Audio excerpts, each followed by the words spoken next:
Good evening, Board of Education members. It is good to be back in person, and I thank this board for the opportunity to engage in public audience again.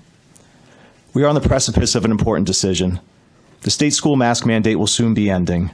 The choice of whether to continue with masks in schools will fall on each individual district. We may not know when, but it will fall on you. The greatest voice of opposition to eliminating masks in schools at this point seems to be coming from the teachers' union. And while the teachers' union does represent the views of many of its members, it should be noted that the views of our educators are not monolithic. There are many teachers who are against continuing a mask mandate. I can speak to this because I know a lot of public school teachers. In fact, I was married to one for almost 20 years, and I have close friends who are teachers, one who was even a finalist for State Teacher of the Year. I have a special appreciation for what they go through on a day-to-day basis and what they have had to endure during the pandemic. The flexibility that was required, the stress of having to restructure their whole method of teaching, the loss of meaningful classroom interactions with their students. I witnessed firsthand the great amount of work and the struggle to do what needed to be done in a time of crisis. But now that crisis is over. N95 masks and vaccines are widely available, so now others don't have to wear masks to protect you. The governor even said as much when he announced the removal of the state mandate. But instead of trying to convince you why it's okay to unmask these children, maybe it's better to put a question forth. If we can't get rid of the masks now, what is necessary to reach that point? Because there is nothing on the horizon that will further reduce the threat of COVID. I mean, are we suggesting that the students of Enfield wear masks in school indefinitely? So again, I ask this board and the superintendent and anyone else who would like to respond, what more will it take to get these masks off these kids?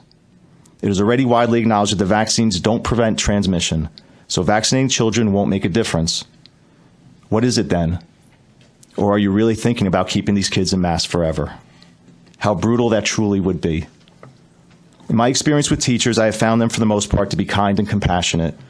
That is the route I hope this board and superintendent take today or whenever the time may come, the kind and compassionate route. And I hope that there are teachers out there, teachers brave enough to stand up to their union and stand up for their students and show their compassion. To all the teachers watching or listening, I know you want to see your students' faces again. I know you miss their smiles. This is the time to let the masks go. Thank you.